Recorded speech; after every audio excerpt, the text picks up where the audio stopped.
जय बोलो देवादिदेव 1008 श्री भगवान महावीर स्वामी की जय जय जय। अहिंसा परमो धर्म की जय जय जय। परम पूज्य आचार्य गुरुवर श्री विद्यासागर जी महाराज की जय जय जय। परम पूज्य 108 मुनिवर श्री प्रमाण सागर जी महाराज की जय जय जय। परम पूज्य समुद्र से अरह सागर जी महाराज की जय जय जय। नमोस्तु गुरुदेव नमोस्तु। एक बार एक राजा किसी पहुँचे हुए संत के श्री चरणों में उपस्थित हुआ।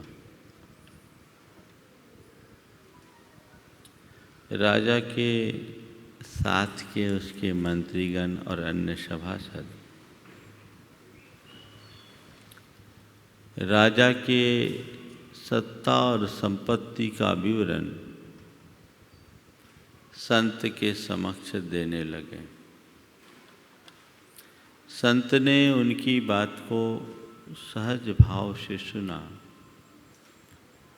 फिर धीरे से पूछा, राजन तेरा क्या है? जवाब दिया, मेरा ये साम्राज्य है। तेरा साम्राज्य तो अचानक कोई परचक्र चढ़ाई कर दे तो छूट सकता है, छूट सकता है। तो जो छूट सकता है वो तेरा क्या है? मेरी शक्ति मेरे पास है, मेरी सैन्य शक्ति, मेरी सत्ता की शक्ति, मेरी शरीर की शक्ति मेरी है। बोले सैन्य कब पलायन कर जाए इसकी सुनिश्चितता है। सेना तो कभी भी हताहत हो सकती है और कल तुम्हारा शरीर भी निर्बल हो सकता उम्र के प्रभाव से। फिर ये शक्ति तुम्हारी कहाँ? उसने कहा, मेरी संपदा मेरी है। संत ने कहा, ये संपदा तेरी कब से हो गई? कब तक तेरे पास रहेगी? क्या तू इन्हें सदा बना के रख सकता है? ये तो कभी भी नष्ट हो सकती है और कदाचित ये नष्ट हो या न हो, तुझे तो यहाँ से जाना होगा। तो क्या अपनी संपदा को ले जा सकेगा? जो तेरे साथ रहे नहीं और तेरे साथ जाए नहीं, वो तेरी कैसे? राजा ने कहा, ये परिजन मेरे हैं।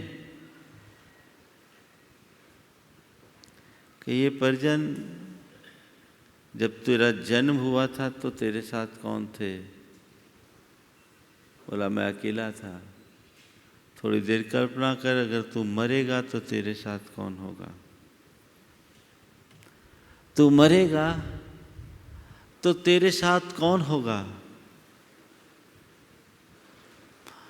राजा को लगा, हाँ उस समय तो कोई नहीं होगा, अकेला ही होगा। राजा ने कहा, मेरा ये शरीर मेरा है। संत ने कहा, बिल्कुल ठीक कहा, ये शरीर तेरा है, लेकिन ये बता, मृत्यु के बाद ये शरीर तेरा कहाँ तक तेरे साथ जाएगा? उसने कहा, ये तो चिता की राख में बदल जाएगा। तो संत ने पूछा, ये बता, अब ये शरीर तेरा कहाँ से हुआ? राजा को बात समझ में आ गई, राज खुल गया। संत के चरण पकड़ लिए, कहे, प्रभु आपने मेरी आंखें खोल दी। न साम्राज्य मेरा है, न सत्ता मेरी है, न शक्ति मेरी है, न संपदा मेरी है, न ये परिजन मेरे हैं, न ही ये शरीर मेरा है। मेरा तो बस मैं हूँ, मेरी आत्मा है। आज मुझे इसकी समझ आई। बहुत कम लोग हैं जो अपने जीवन में ये समझ विकसित कर पाते हैं। ये कहानी हम सब की है। आखिर मेरा क्या और मैं कौन, थोड़ा समझने की जरूरत है। और आज गुरुदेव अपने संदेश में हमें यही उपदेश दे रहे हैं। 1301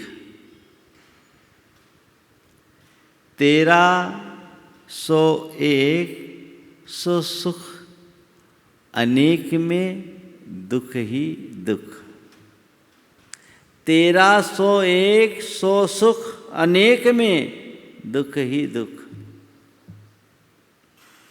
1301 यही होनी चाहिए जीवन की टेक।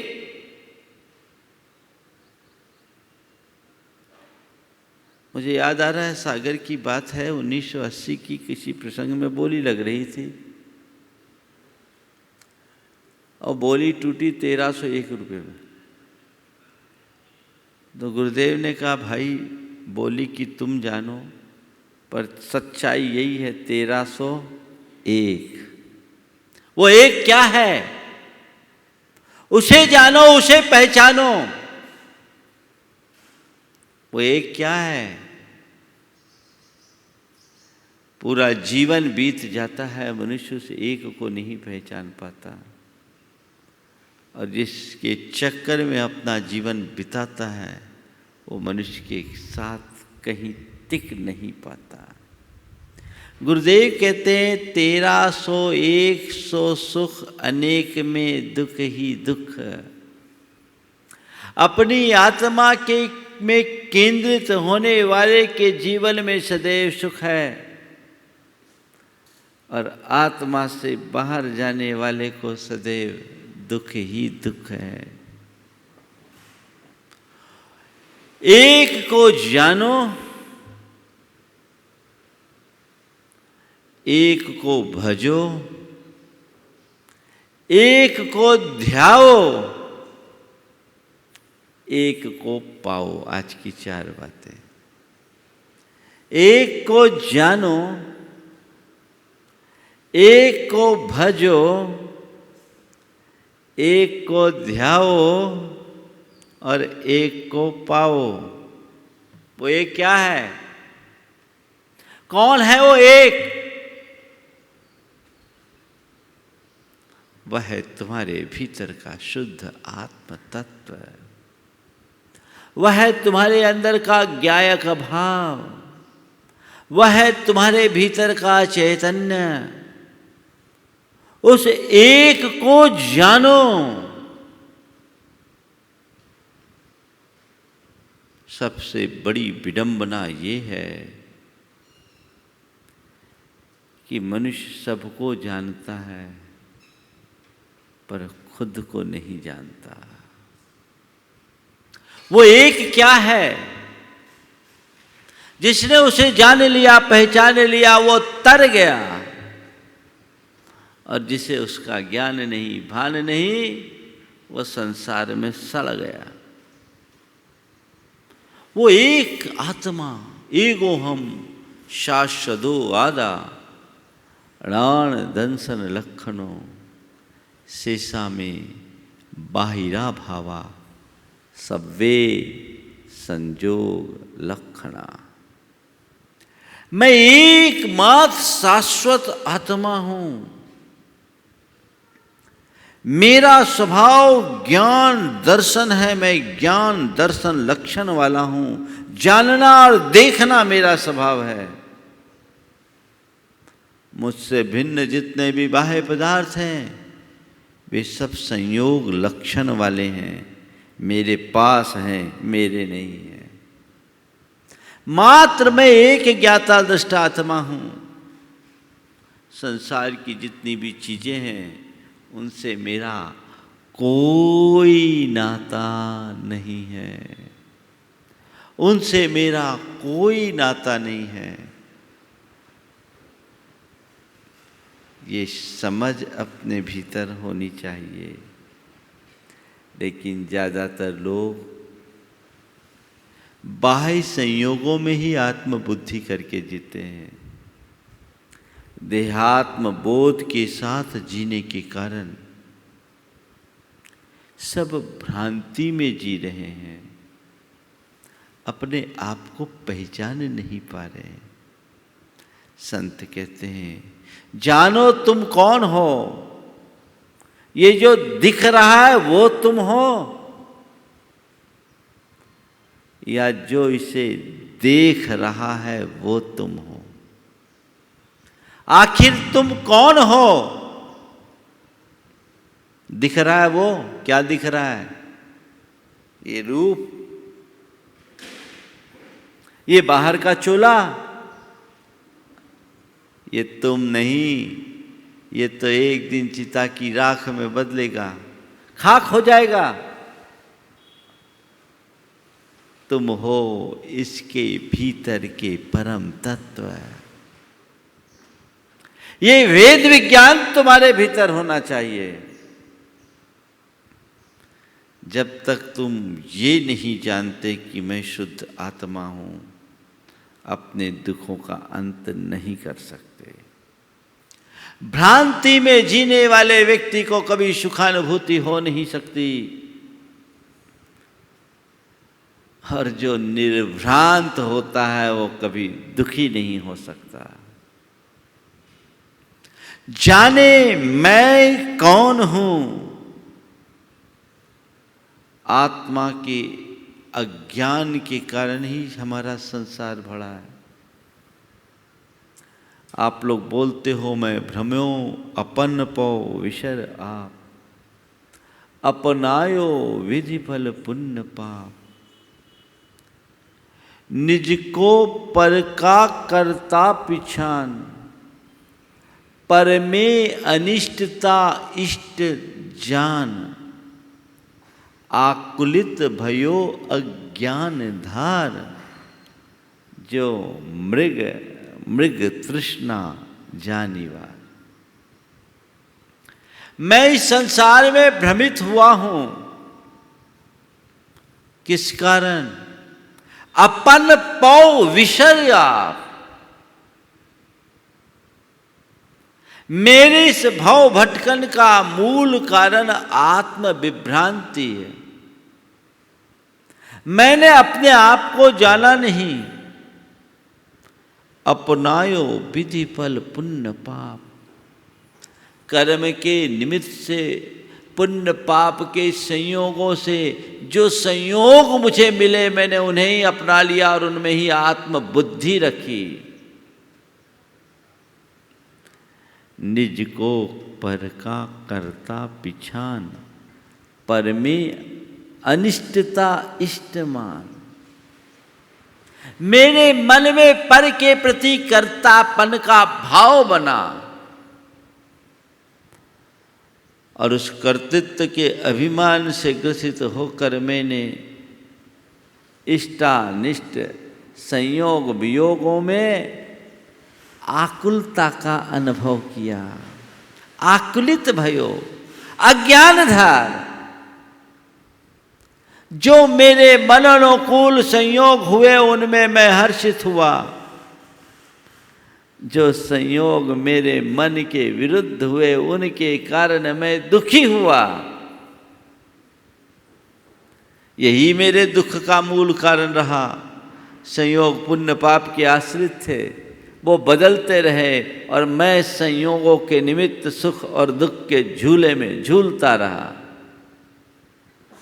आकुलित भयो अज्ञानधार, जो मृग तृष्णा जानी बार।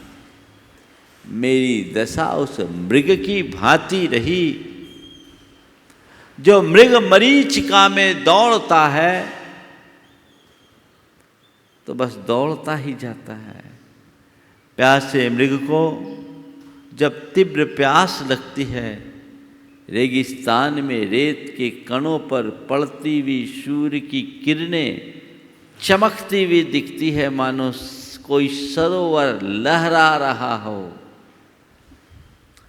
मृग उस रेत कणों में सरोवर के शीतल जल का भ्रम पालकर उस और दौड़ता है, उस ओर दौड़ता है कि थोड़ा और चलूँगा तो पानी मिल जाएगा, बस थोड़ी ही दूर वो सरोवर है, थोड़े ही दूर वो सरोवर है, थोड़े ही दूर वो सरोवर है। मृग दौड़ता दौड़ता दम तोड़ देता है पर सरोवर तक पहुंच नहीं पाता। आखिर पहुंचेगा भी कैसे? सरोवर हो तब तो पहुंचे। वहां सरोवर था कहां? केवल सरोवर का भ्रम था। जो भ्रम के पीछे भागते हैं उनकी यही दशा होती है।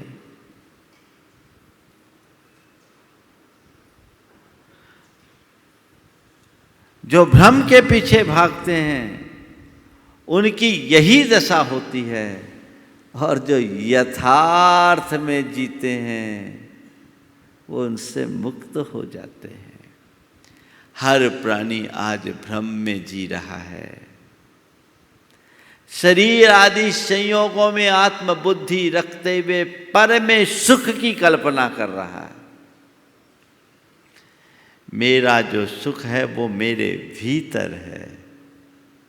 ये सुख की अनुभूति अगर एक बार हो जाए, ये समझ अंदर एक बार हो जाए, तो फिर व्यक्ति की कोई चाहत ही ना बचे। काश ये अज्ञान दूर हो। संत कहते हैं दृष्टि में आध्यात्मिकता को प्रतिष्ठित करो। जानो तुम कौन हो, एक को जानो। वो एक है मेरी आत्मा, जो अनादि से है और अनंत काल तक बने रहेंगे। संयोग बनते हैं, बदलते हैं, लेकिन आत्मा और हमारा संयोग नहीं, अनादि का संबंध है। संबंध क्या, वो हमारा स्वभाव है, न बना है न बदलेगा। उसकी तरफ दृष्टि, उसकी तरफ दृष्टि। हमारी दृष्टि कहाँ है?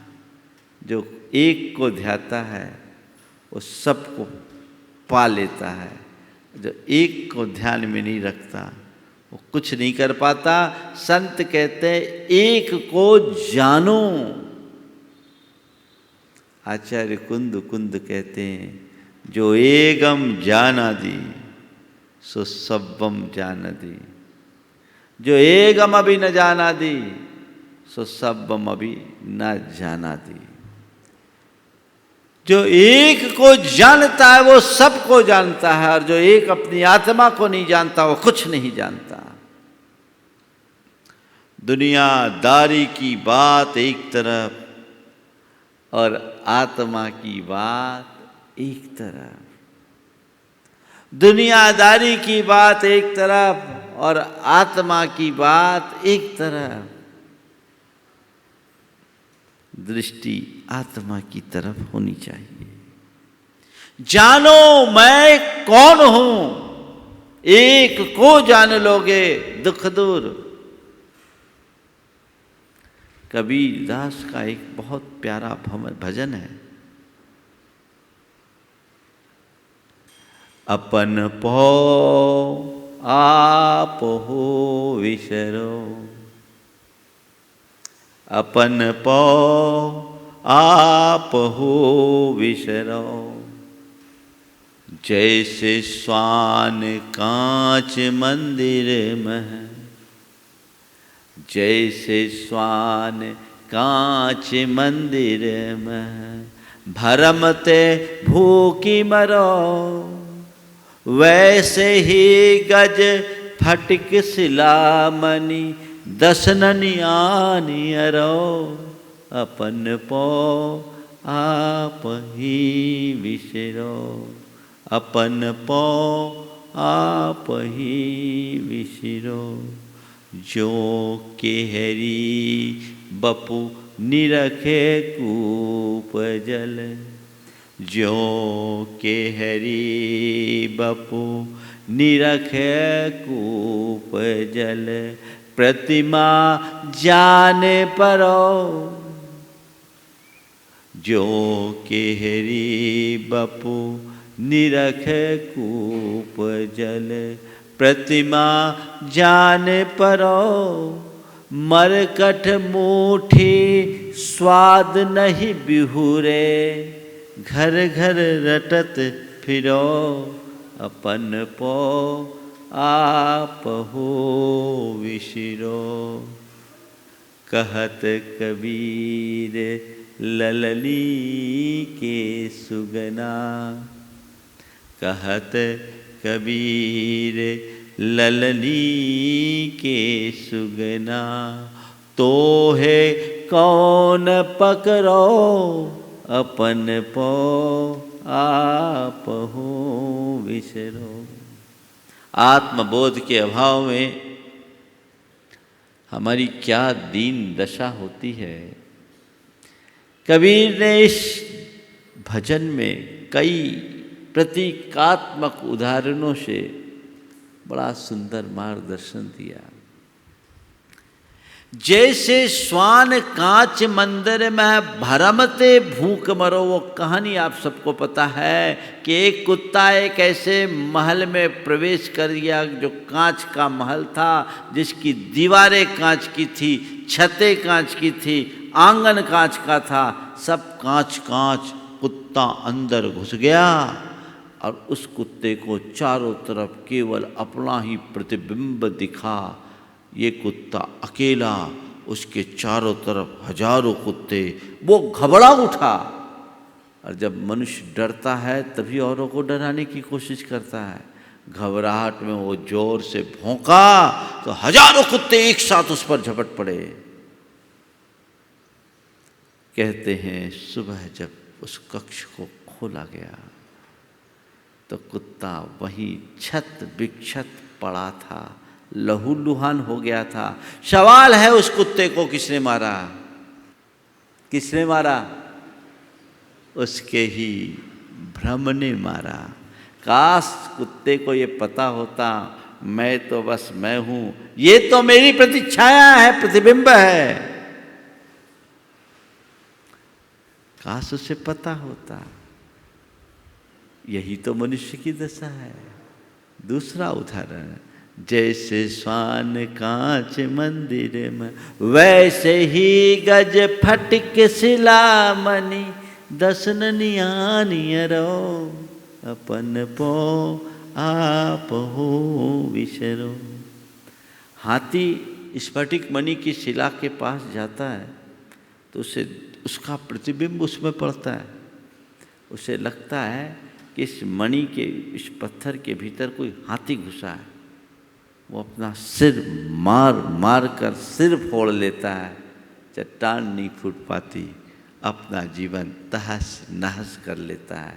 काश हाथी को ये पता लगता कि ये भी केवल प्रतिबिंब है।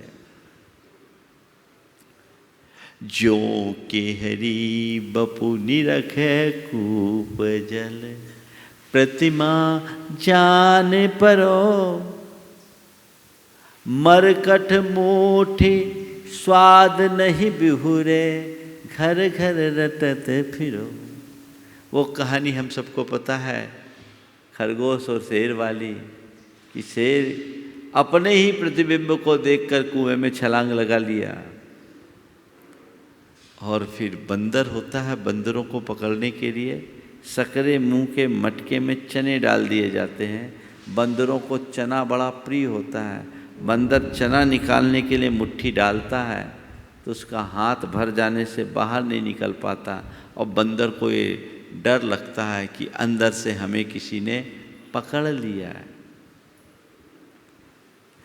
कहत कबीर ललनी के सुगना, तो है कौन पकड़ो। प्रश्न कर रहे, तोतों को पकड़ने के लिए बहेलिया ललनी लटकाते हैं। ललनी क्या होता है मालूम? रस्सी के ऐसे फंदे में करीब 10-12 इंच का ऐसा लकड़ी का टुकड़ा फंसा दिया जाता है। इसको बोलते हैं ललनी। 1.5 फीट तक का लकड़ी का टुकड़ा रहता है। अब तोते जब इस पर बैठते हैं तो तोतों के वजन से ललनी ऐसे झूल जाती, ललनी झूल जाती है तो तोते उसको जोर से पकड़ लेते हैं, कहीं मैं गिर न जाऊं। अनंत आकाश में उड़ने की क्षमता रखने वाला वह तोता उस ललनी को पकड़ लेता है और यही पकड़ उसकी कैद का कारण बन जाता है। बहेलिया बाद में उन्हें पकड़ लेते हैं। तोते को काश ये पता होता कि मैं अभी भी इसे छोड़ूं तो आसमान में उड़ सकता हूँ, लेकिन तोता छोड़ना नहीं जानता, वो उसे पकड़ता है और पकड़ करके जिंदगी भर वो पिंजरों में बंद हो जाता है। ऐसा केवल तोतों के साथ होता तो कोई बात नहीं, आज हर प्राणी के साथ ऐसा है। तुम इस संसार में जो दुखी हो रहे हो अपनी ही आसक्ति के कारण हो रहे हो। जिस दिन ये आसक्ति को छोड़ दोगे सब छूट जाएगा। एक को जानो मैं कौन हूँ। उस आत्म तत्व की तरफ अगर एक बार दृष्टि जग जाए, जीवन निहाल हो जाए, तो 1301 में सुख, अनेक में दुख ही दुख। अपने से दूसरी तरफ गए तो दुख है, फंसे। जानो, एक को जानो, एक को भजो, अपनी आत्मा की सेवा करो। थोड़ा हिसाब लगा लो, जीवन पर्यंत ये तो जान लिया कि मैं आत्मा हूँ। जितने से पूछो वो बोलते हैं, मानते तो ये जाने चाहे नहीं जाने। मानने और जानने में अंतर है। मानना एक धारणा है और जानना एक अनुभव। मानना एक धारणा है, जानना एक अनुभव। मैंने मान लिया कि मैं आत्मा हूँ, ये मेरी स्थूल मान्यता है। पर ये बात जिस दिन मेरे अनुभव में आएगी तब मैं सच्चे अर्थों में जानूंगा कि मैं आत्मा हूँ। चलिए, कदाचित आपने जान लिया आत्मा, तब आत्मा को भजो। जब तुम्हें यह पता है कि मैं आत्मा हूं, देहादिक से मेरा कोई संबंध नहीं, तो थोड़ा हिसाब लगाओ, पूरे जीवन काल में तुमने अपनी आत्मा के लिए क्या किया? अनात्मा में ही रमे रहे या आत्मा के लिए भी कुछ कर रहे हो? आत्मा को भज रहे हो या अनात्मा को भज रहे हो? एक को भज रहे हो या अनेक को भज रहे हो? अनेक में झमेला है, एक में आनंद।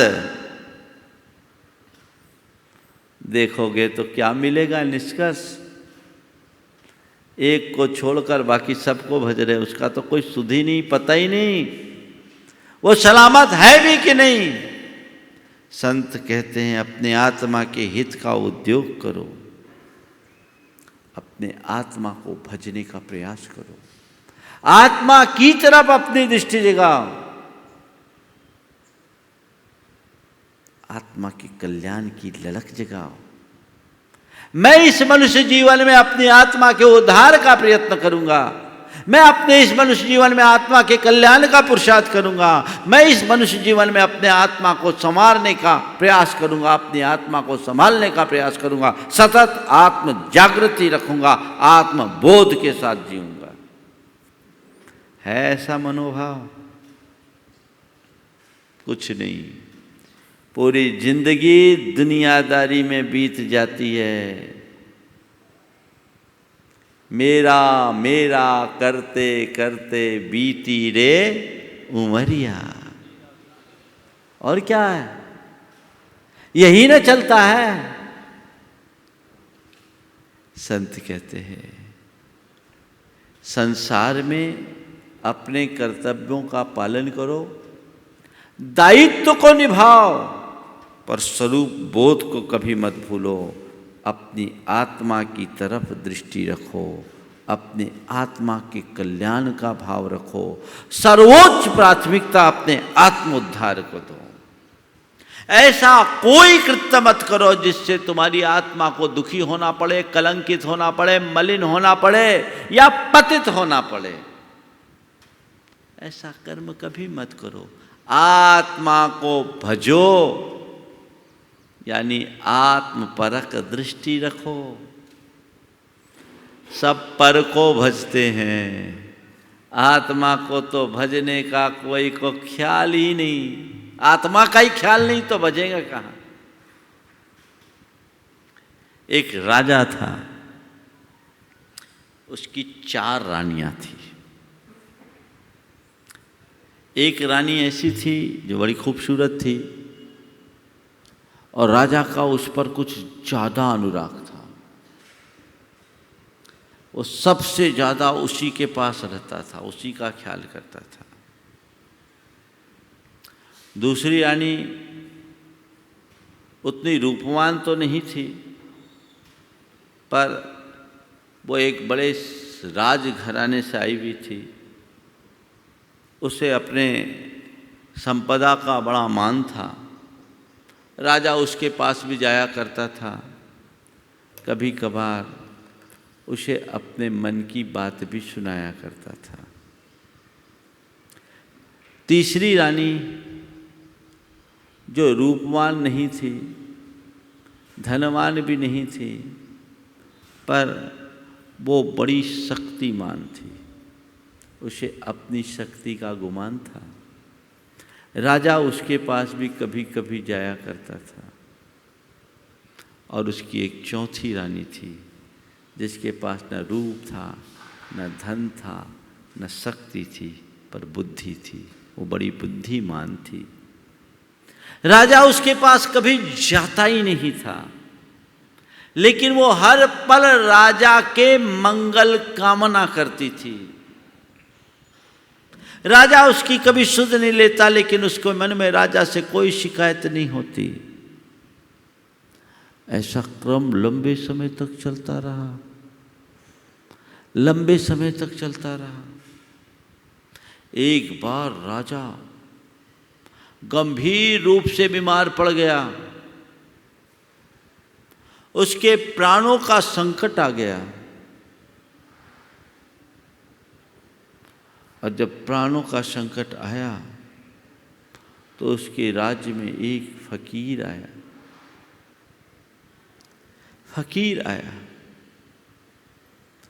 फकीर ने कहा कि राजा के प्राणों का संकट है, राजा बच सकता है,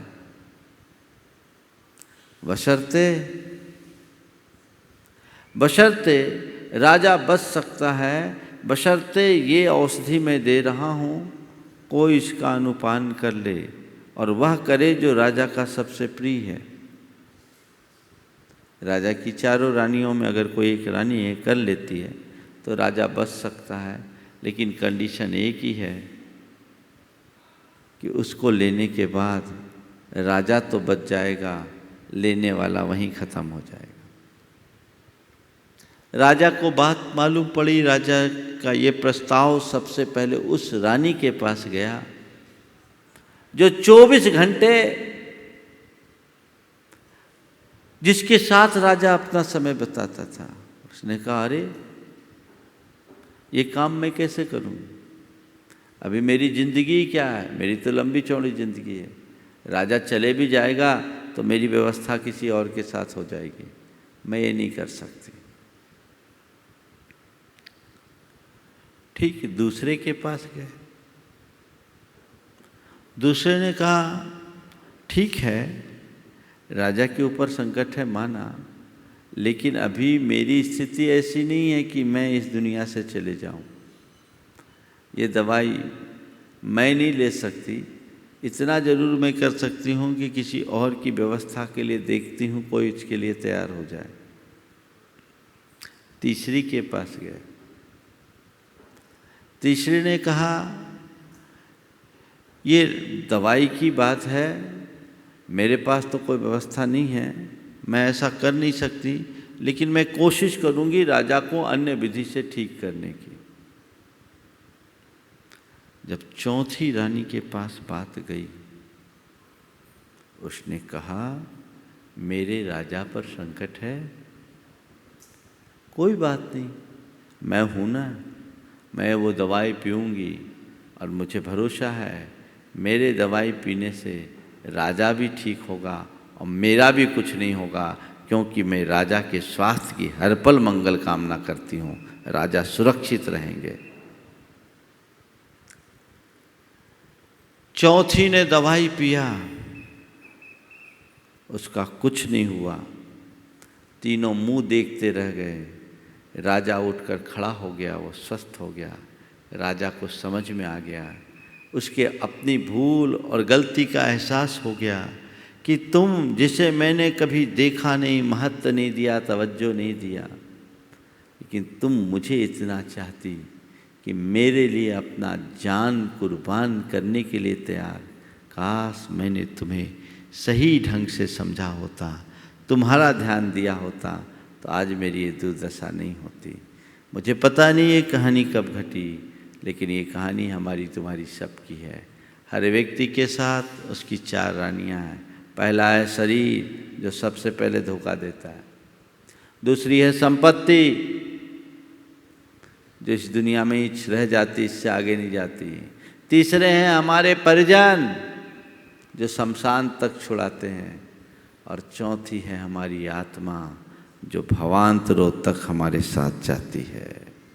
लोग शरीर का ध्यान देते हैं, संपत्ति को भजते हैं, संबंधियों को भजते हैं, आत्मा का तो ख्याल ही नहीं। उसे भजो, सब खड़े हो जाएंगे। जब तक तुम्हारी आत्मा है तभी तक शरीर का कोई रोल, जब तक तुम्हारी आत्मा है तो तुम्हारी संपत्ति का रोल, और जब तक तुम्हारी आत्मा है तभी तुम्हारे संबंधी किसी काम के। आत्मा के जाने के बाद शरीर तो मुर्दा बन जाता है, संपत्ति धरी रह जाती है, और संबंधी हाथ मलते खड़े रह जाते हैं।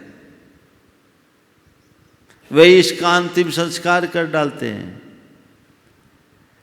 संत कहते हैं एक को भजो,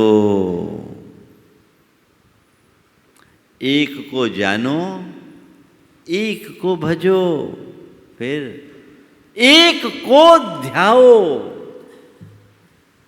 वो आत्म ध्यान की भूमिका है, बड़ी उत्कृष्ट भूमिका है। उस एक आत्मा को ध्याने का सौभाग्य बड़े बड़े योगियों को मिलता है, उनमें ही उसकी पात्रता है, जो हर पल अपनी आत्मा में डूबते हैं। कचित कदाचित बाहर आते हैं तो चर्चा भी केवल उसकी ही, बाकी ये जड़ संसार तो केवल अनात्मा में ही रमा है। संत कहते हैं पहले जानो, फिर भजो, फिर ध्याओ। जो जाना ही नहीं वो भजेगा किसको, और जो भजेगा ही नहीं वो ध्याएगा किसको। आत्मा को ध्याओ, पर से नाता तोड़ो, हर पल ये भावना भाव।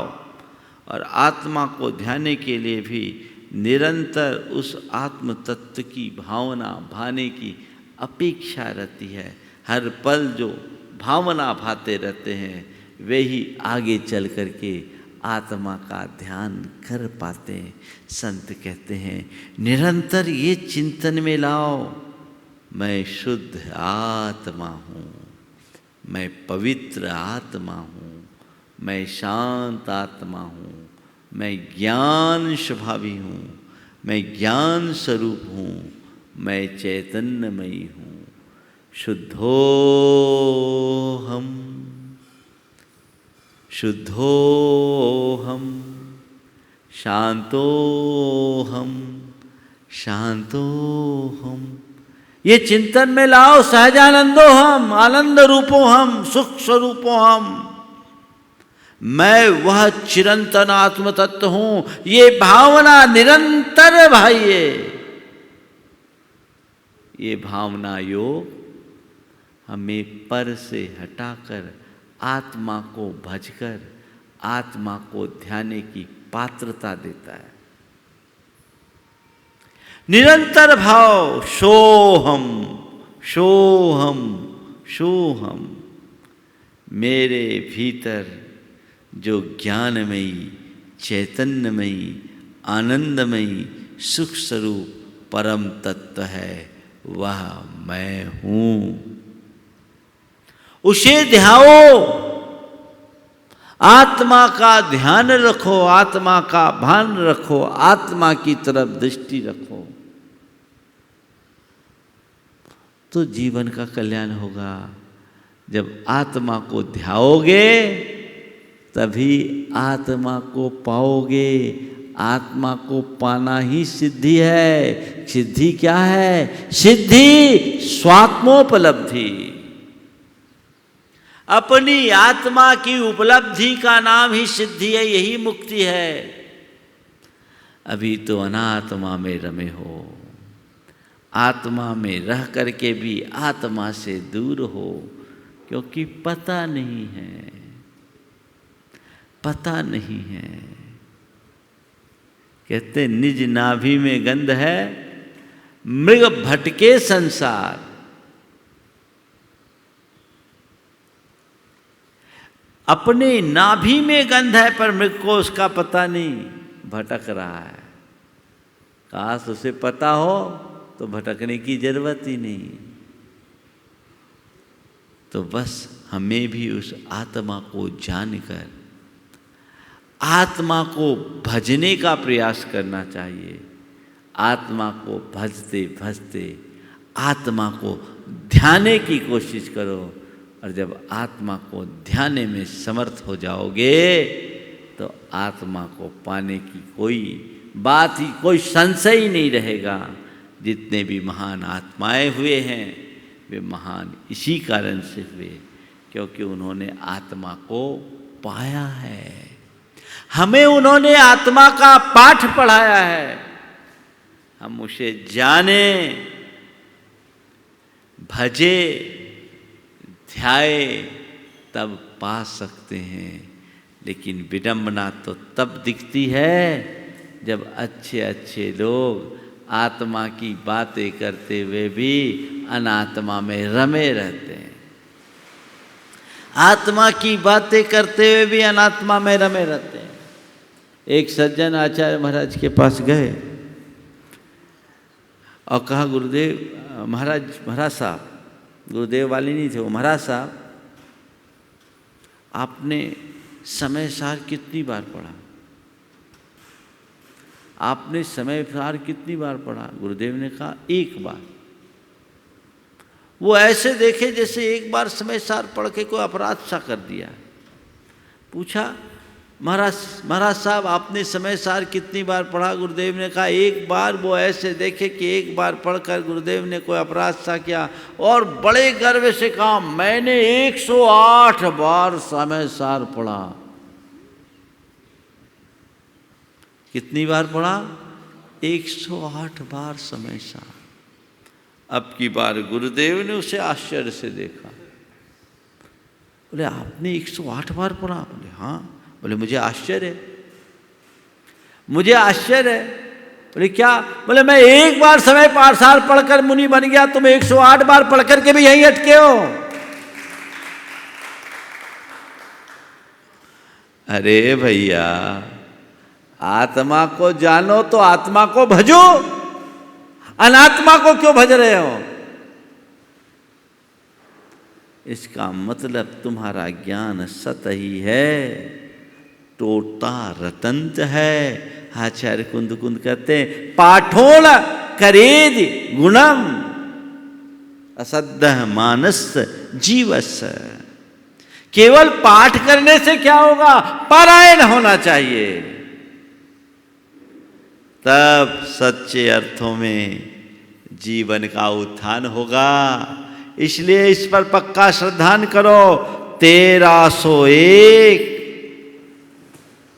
सो सुख अनेक में, 1301 सो सुख अनेक में, दुख ही दुख। उस दुख से बचने का तो एकमात्र रास्ता यही है। इसे हटाओ, तब अपने जीवन का हम उद्धार कर पाएंगे। एक बड़ी पौराणिक कहानी है। एक राजा थे, उन्हें दाह ज्वर हो गया। अनेक औषधोपचार करने के बाद भी उनकी दाह में शांति नहीं हुई। एक वैद्य आया, उसने कहा कि ये मलयगिरी चंदन है और इस चंदन को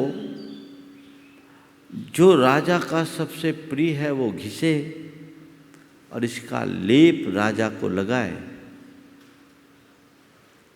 तो राजा को आराम मिलेगा। फिर क्या था? राजा की रानियां चंदन घिसने में लग गई। चंदन घिसने लगी, चूड़ियों की खनखनाहट होने लगी और एक साथ अनेक रानियां जब चंदन घिसे, उनकी चूड़ियां बज खनखनाए, राजा को व्यवधान हो। राजा ने पूछा ये क्या हो रहा है? बोले आपके औषधि के लिए चंदन घिसा जा रहा है। रानियों की चूड़ी से उनको उसकी खनक हो रही है, उसी के शोर है। राजा ने कहा ये शोर मुझे सुहा नहीं रही। रानियों ने फट से अपनी सारी चूड़ियां उतार दी, केवल सुहाग के चिन्ह स्वरूप एक एक चूड़ी रखी। सारी चूड़ियां उतार दी, सुहाग के चिन्ह स्वरूप एक एक चूड़ियां रखी और चंदन घिसना शुरू किया। अब सारा शोर बंद। जब आवाज बंद तो राजा ने पूछा क्या हुआ? चंदन घिसना बंद हो गया क्या? क्या हुआ? चंदन घिसना बंद हो गया क्या? बोले नहीं, चंदन तो अभी भी घिसना जारी है। तो शोर क्यों नहीं? चंदन तो अभी भी घिसा जा रहा है, शोर क्यों नहीं? कहा राजन शोर चूड़ियों के कारण था, अब सब चूड़ियां हटा दी गई, एक चूड़ी है तो शोर खत्म हो गया। केवल एक चूड़ी बची इसलिए शोर खत्म हो गया।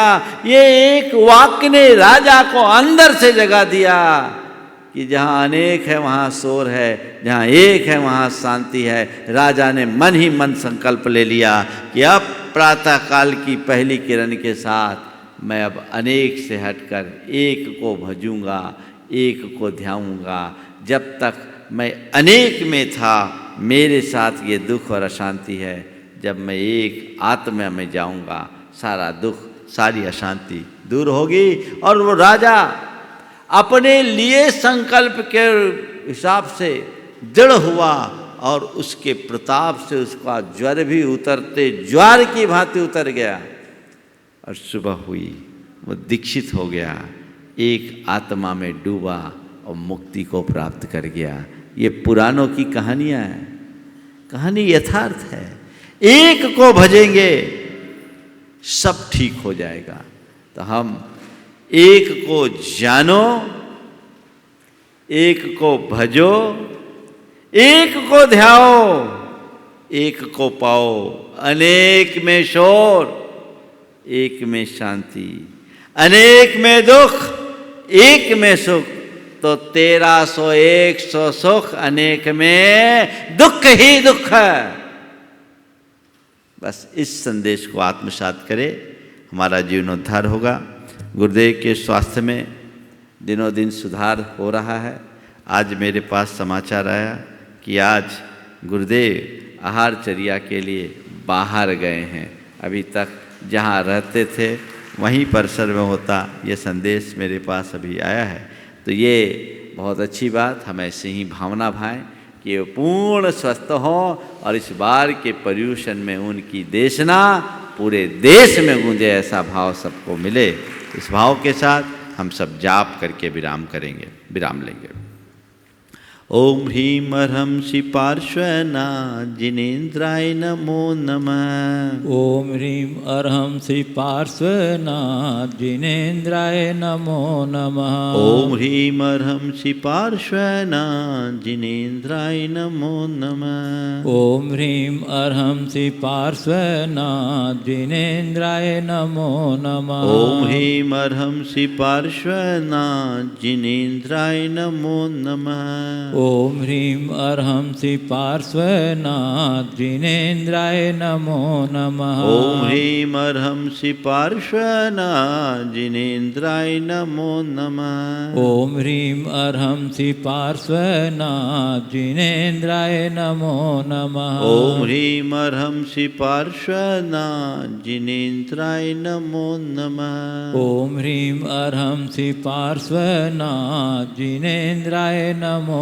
नमः। ओम ह्रीं अर्हं श्री पार्श्वनाथ जिनेन्द्राय नमो नमः। ओम ह्रीं अर्हं श्री पार्श्वनाथ जिनेन्द्राय नमो नमः। ओम ह्रीं अर्हं श्री पार्श्वनाथ जिनेन्द्राय नमो नमः। ओम ह्रीं अर्हं श्री पार्श्वनाथ जिनेन्द्राय नमो नमः। ओम ह्रीं अर्हं श्री पार्श्वनाथ जिनेन्द्राय नमो नमः। ओम ह्रीं अर्हं श्री पार्श्वनाथ जिनेन्द्राय नमो नमः। ओम ह्रीं अर्हं श्री पार्श्वनाथ जिनेन्द्राय नमो नमः। ओम ह्रीं अर्हं श्री पार्श्वनाथ जिनेन्द्राय नमो नमः। जय बोलो चिंतामणि श्री पार्श्वनाथ भगवान की जय। परम पूज्य आचार्य गुरु श्री विद्यासागर जी महाराज की।